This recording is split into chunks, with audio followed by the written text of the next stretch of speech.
Hello, Jacqueline. Hi, Melinda. How are Linda, how are you? you? I'm good. How are you? I'm doing well, thank you. Yeah. Could you please turn on your video? Yes. Didn't realize it wasn't on. There you are. Yeah. Welcome to the Global Virtual Summit 2026, Jacqueline. Thank you. Yeah. Happy to be here. Thank you. Before going to session, I would like to introduce you to our audience. Okay. Um, Jacqueline. Yeah. Yes, please. what about slides? Am I running slides? Yeah.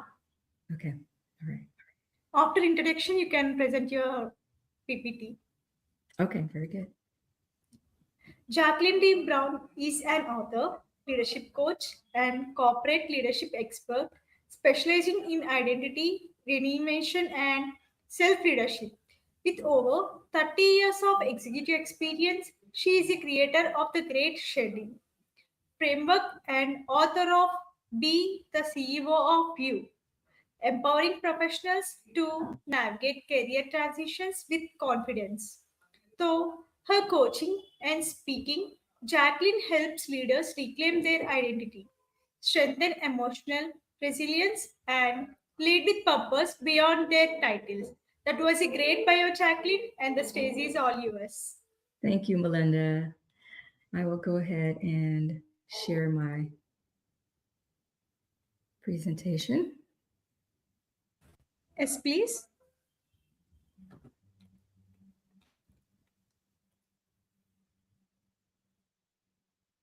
All right. Are you able to see my screen? Yes, Jacqueline. Thank you. All right.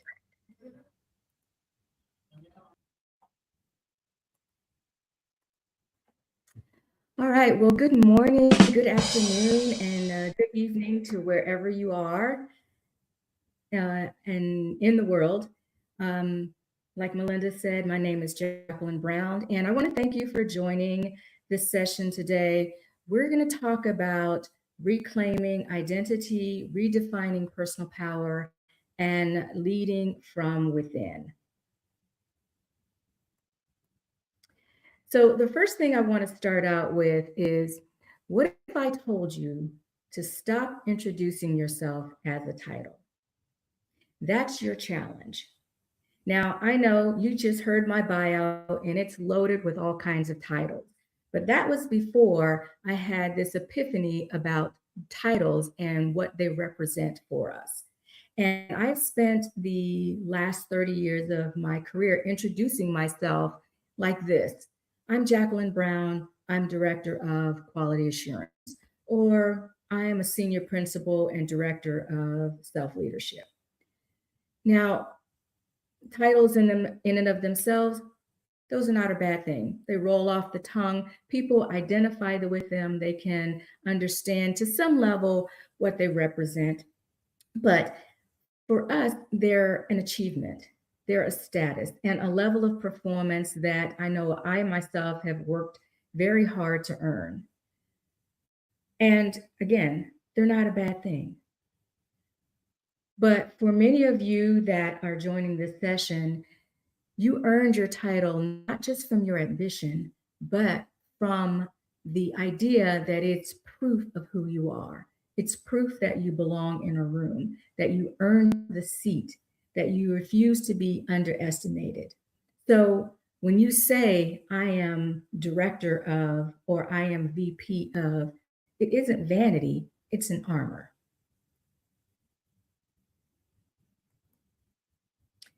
Again, I understand the armor. I've worn it for 30 years. Titles were how I elevate, how I identified success. But today we are here to redefine and reframe because there's a subtle, dangerous trick hiding inside those two words, I am. When someone asks you what you do and you answer, I am an HR director or I am a VP, you're not just describing an attitude or an activity. You are reclaiming an identity.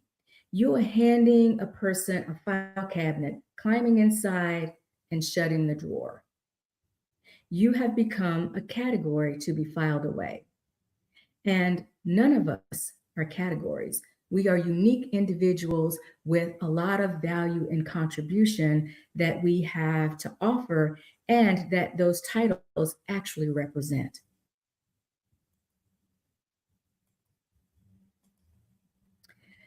So, as leaders, here's the danger in identifying yourself as a title. Titles describe function, they do not capture your essence. And it is your essence, not your title, that actually inspires and leads people.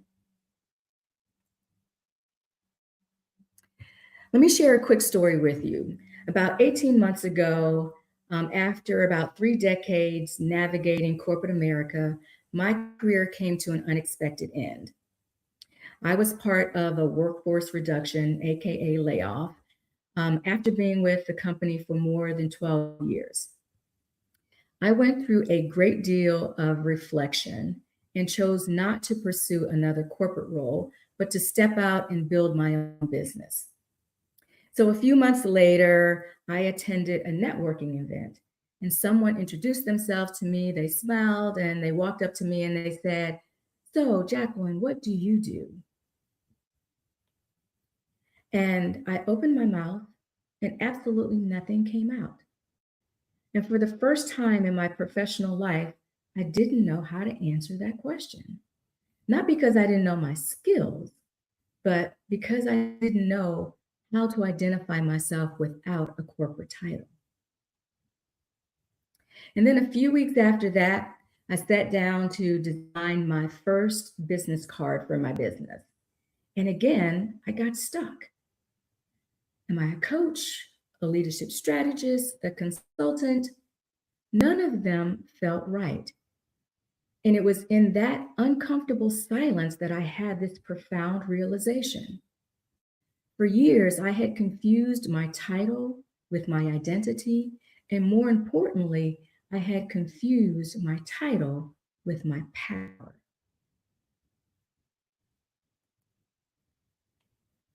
So let's talk about power. When we lead solely by our job titles, we rely on what I call positional power. Positional power is the size of the team that you lead, the level of the organization that you fall within, your level of decision making or authority within that organization. It's real and it's necessary, but it has one fatal flaw: it's borrowed. An organization has assigned it to you, and they can take it back on any given Tuesday through a restructuring, a merger, or a downsizing. If positional power is the only kind of power you perceive, you have your identity as the leader becoming very fragile.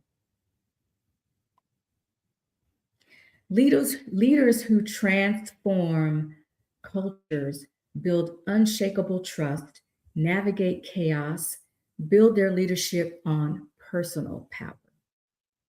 Personal power is internal. It's how we think and lead in moments of genuine uncertainty. It's our values that we exercise through our behaviors and our mindset. It's how we influence in a room where we have zero formal authority. Personal power is our agency, it's our ownership, it's our purpose, and it's our conviction. And you must have a deep connection with your personal power to be the best leader that you can be for others.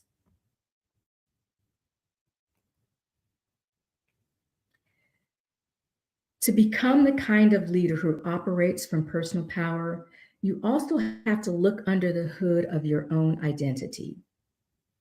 Identity is a sense of yourself, and it's understood through two interconnected categories. The first one is personal identity. These are your internal traits, your abilities, your experiences, your morals, your values. These are the things that are qualify you to be uniquely you and separate you from anyone else. And then there's your social identity. Your social identity are the parts of your identity derived from the groups you belong to, such as your culture, your race, your gender, your nationality, and even your profession. It's important to understand that you are a living system with layers known as the identity, the anatomy of identity. And to lead from within, you must understand where you are actually leading from at any given time. So I'm going to take a few moments and walk you through very briefly and high levelly through the anatomy of identity. First, there's your essence self. This is your core. It's the truest part of you, containing your natural gifts and your temperament. It's who you are before the world starts grading you and self identifying you. Great leaders draw their vision and empathy from this layer. Then there's the constructed self. This is the version of you built on function, to succeed and to survive.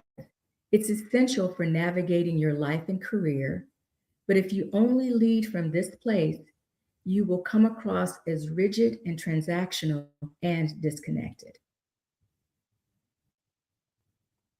Next, there's the wounded self. These are the parts of your constructed self that also marry your lived experiences. High achieving women, we are often known for living in this layer because we are constantly chasing external success just to prove that we are enough. The relational self is your identity shaped by connection, connection to others. This is your empathetic leader, your leader who is working with people and coaching and mentor. And you're very, very focused on nurturing solid and sustainable relationships. The aspirational self, this is the layer of you that's your inner voice. This is your inner calling to become the best leader that you can be. This is growth minded and personal development focused. This is the evolving leader. And then finally, there's the embodied self. This is who you are in practice. It is you being visible in your daily habits, setting boundaries, making sure that you understand what you will tolerate, what is non-negotiable for you versus what's negotiable for you, how you treat and treat your teams, and how you show up as a leader. This layer is where your true essence lives. When you are faced with a crisis in your department or there's an industry disruption, your team isn't looking for you in your constructed self or your title. They are looking at your embodied self. They are looking for the true essence of you as a leader. To be an extraordinary leaders of others, you must regularly pause and inventory your own architecture. Where am I leading from today? Where am I leading from in this particular situation? You have to know whether you're leading from the constructed self, where you're focused on success, or if you're leading from the wounded self, you're leading from fear, or if you're leading from your embodied self, your true capability, and again, your essence.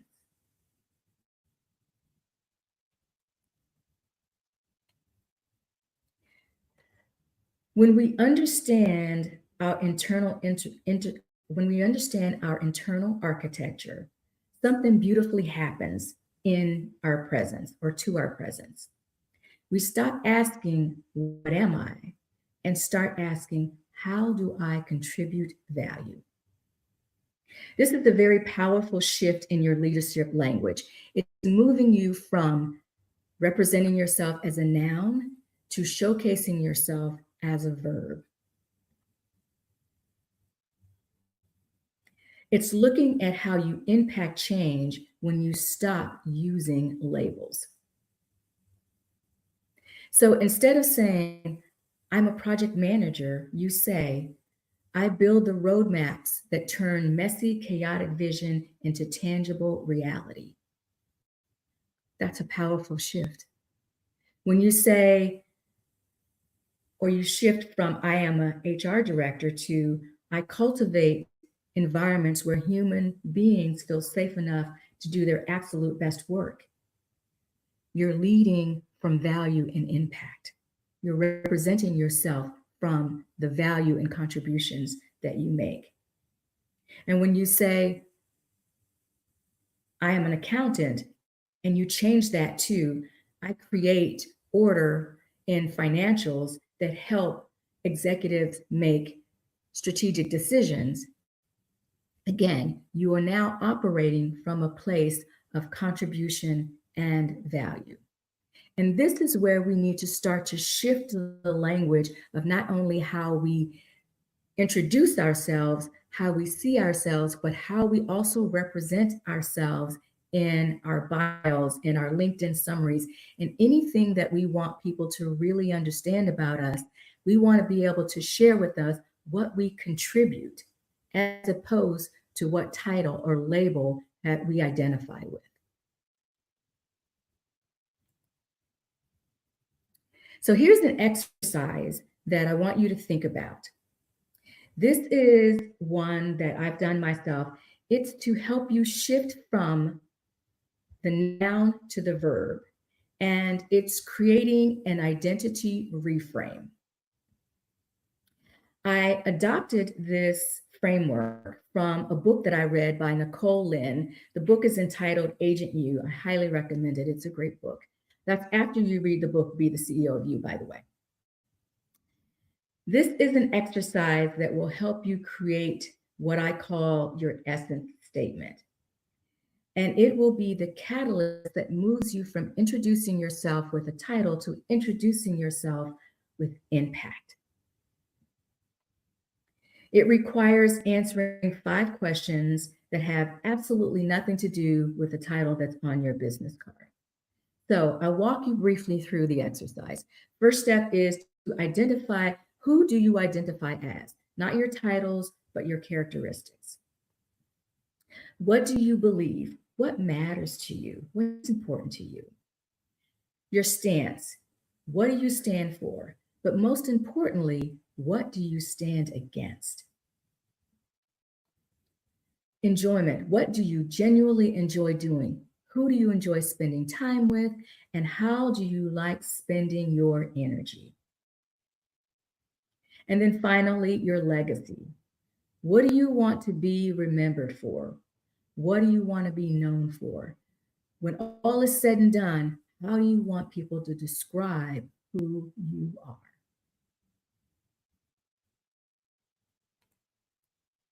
So as I mentioned, I took the opportunity to create this essence statement for myself. I walked through each one of these steps, and I'll just show it with you.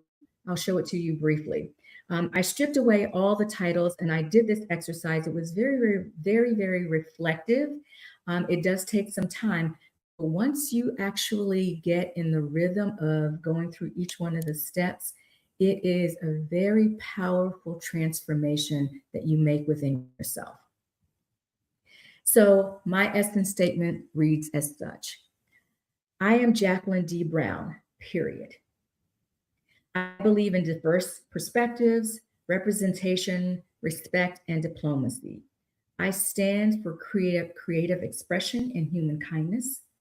I stand against injustice and unfairness. I enjoy writing, traveling, and connecting with people through shared stories. And I want to be remembered for helping people to see themselves clearly, for giving voice to what others feel but cannot articulate, and for being the spark that turns reflection into action. And when I finished writing this, I thought, is this really me? And I had to sit back, reflect on it, and read it a few times. And I said, yes, this is really me. Because when you know your essence, you create your personal power. You have now become the agent of you, and now you are operating through purpose with conviction.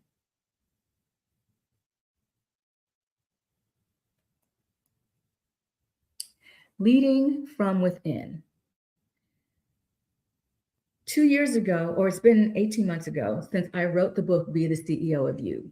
And the premise of the book is really about how you begin to lead yourself with all of the conviction and purpose that we just talked about, but not only to be the best leader for others, but to be the best leader of yourself. How many of you are exhausted because you give so much to everyone else, but you leave the sloppy seconds for yourself? Leading from within is unapologetically focused on you first and foremost. And as women, many times we don't take the opportunity to really focus in on what it is that we need, what's important to us, what manages our self care, and what helps us to evolve and grow as individuals as well as leaders. Be the CEO of You is based on self leadership principles.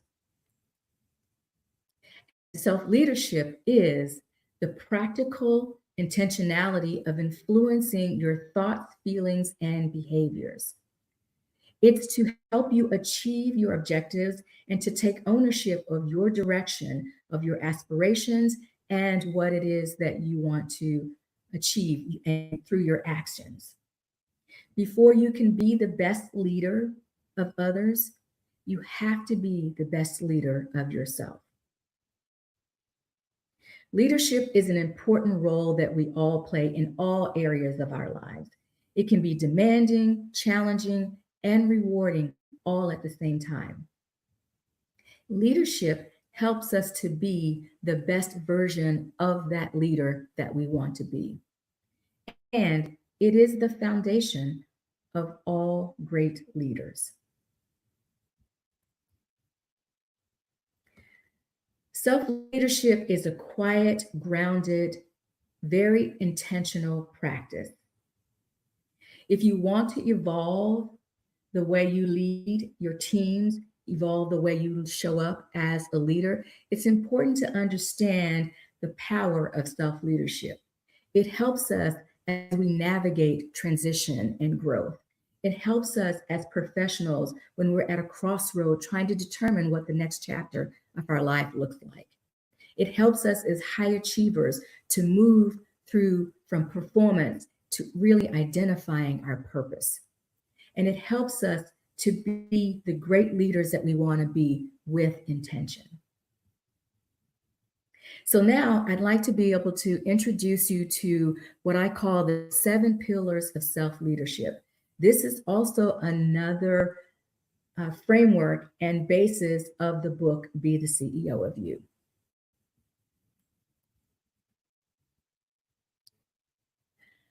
While I don't have time to go into each one of these pillars, I actually want to focus on 2 that I think are the most important for this conversation. And then when you have an opportunity to get the book, and there'll be some resources that I will provide for you later, you can dive deeper into each of these pillars. But for now, let's talk about the first one, self-awareness. Self-awareness is the first and most important step in self-leadership. This requires that you get to know you in order to be able to lead you. It's the practice of reflection, introspection, and how you implement change to evolve and grow. Self awareness is key to connecting and understanding who you are as an individual, and getting connected with your inner self. Next, I'm going to skip over to wellness. Wellness encompasses physical, mental, and nutrition, sleep, and many other components. But what I want to talk to you about today is energy management, not time management, because as we all know, you can't really manage time. We get 24 hours a day, not 26 and not 23, only 24. You can manage what you do with that time, but we can't manage time because, as we know, time moves on with or without us, right? So, what we can manage is our energy.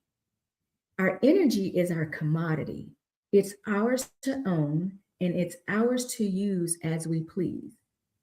And unfortunately, oftentimes we tend to give it away by not setting and creating boundaries and ensuring that we protect our energy and what's important to us about what we do and who we spend time with our energy.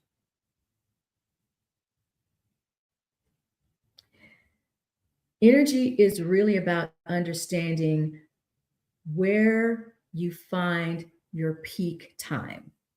So many of us identify energy with, how we are more productive when we perform best. If you are an early morning riser and you perform great in the morning, that's your peak time. That's your peak energy time. Some of us, like myself, we're night owls, and so we get our peak performance during the evening times or late into the night. But it's important to understand what time is the peak time for your energy. That is part of your energy management. And it's also deciding which activities and people you engage with that either energize you or drain you. This is the critical part of wellness that we need to spend more time focused on because when we are not properly managing our energy, we have what we call energy leaks. And like a hose, when energy is seeping out, it's seeping out slowly, slowly, slowly, slowly, but eventually it becomes empty.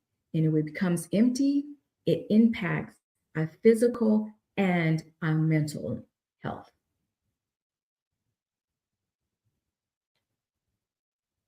So again, I encourage you to reach out to me. I'll provide some information to you at the end of the presentation so that you can actually delve deeper into these self-leadership principles. But for now, I'm going to move on. And as we begin to close out this session, I want to give you a tangible takeaway. We've talked about identity, power, and we've talked about self-leadership. And so now I want to offer you a roadmap. Tomorrow morning, or when you return to your work or business, I'd like you to commit to completing these 4 steps in this roadmap. Step 1, use the visual map of the 7 pillars of self-leadership to audit your current leadership state. Ask yourself, which pillar is my strongest and which one is exhausted? Use this to understand how you are consciously spending your time and also being able to manage your energy. Step 2, sometime this weekend, sit down and rewrite your professional bio or your LinkedIn summary. Strip away every single corporate logo or title or institutional label. Focus the narrative entirely on your lived experience, your unique expertise, the distinct value you bring to systems and teams, so that you can now begin to reclaim your professional agency. Again, it's a very powerful exercise, and I have a tool that I can send to you to help you work through the exercise. Step 3, once you rewrite your bio, Now it's time to practice your new introduction. The next time you're at a meeting, the next time you're at a networking event, and someone asks you what you do, don't answer with a noun. Instead, give them your impact.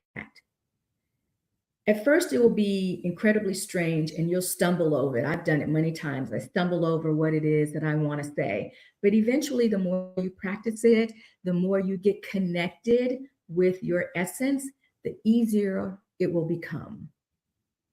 And then watch how instantly things change. Watch how your energy changes. Watch how the depth of the conversation and the connections that you make change. Because when you start telling someone about your impact, it's not bragging, it's showcasing to them what it is that you're proud of, that you contribute to the world that you live in.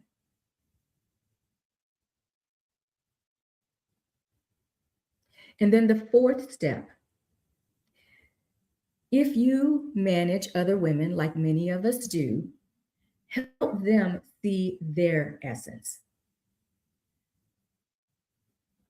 Stop praising them for hitting the metrics or working overtime.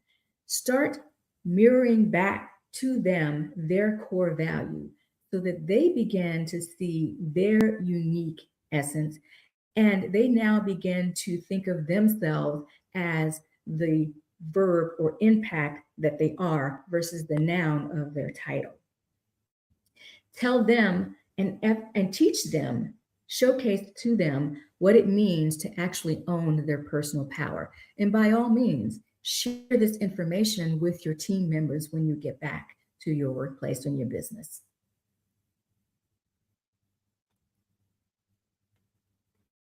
So here's the last thing I want to leave you with. If all titles were removed, past and present, how would you describe your essence? This reflection, again, is your doorway to true identity, personal power, self-leadership, leading from within. You are not a title, you are you, period.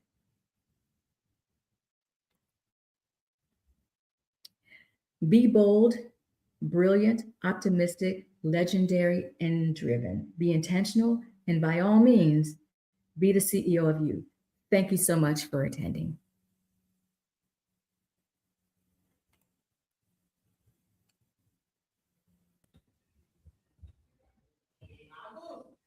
Yes, Jacqueline, thank you for your wonderful presentation.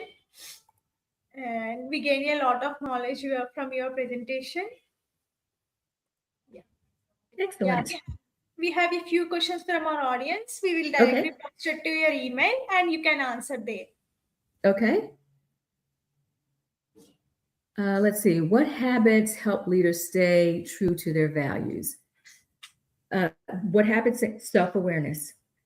Really being reflective in not only your behaviors, but your actions, how you show up, and making sure that you spend quality time with yourself, really taking inventory of how you show up and really practicing awareness.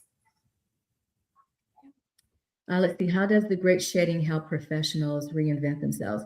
The great shedding is a phenomenon. It's a disruption that is happening among many professionals that are being laid off from corporate positions. What I do is help professionals identify what it is that they want to do within the next chapters of their lives. And we go through a series of 3 different phases. One is re-identifying who they are through the practice that I just shared with you today. The other one is really looking at emotional mastery, the emotions that you need to process in order to be able to move forward. And then the last part is really thinking about those self-leadership principles and how you need to use those in order to be able to develop the person that you want to be in that next chapter for yourself. And then I have one other, which what I call the specialist edge, where we take leaders through an exercise of identifying what their value is so that they can reposition themselves in the marketplace. Yeah, yes, Jacqueline, thank you for answering all the questions. And please stay on the backstage and join the next session, Jacqueline. Thank you. Thank you. Bye bye.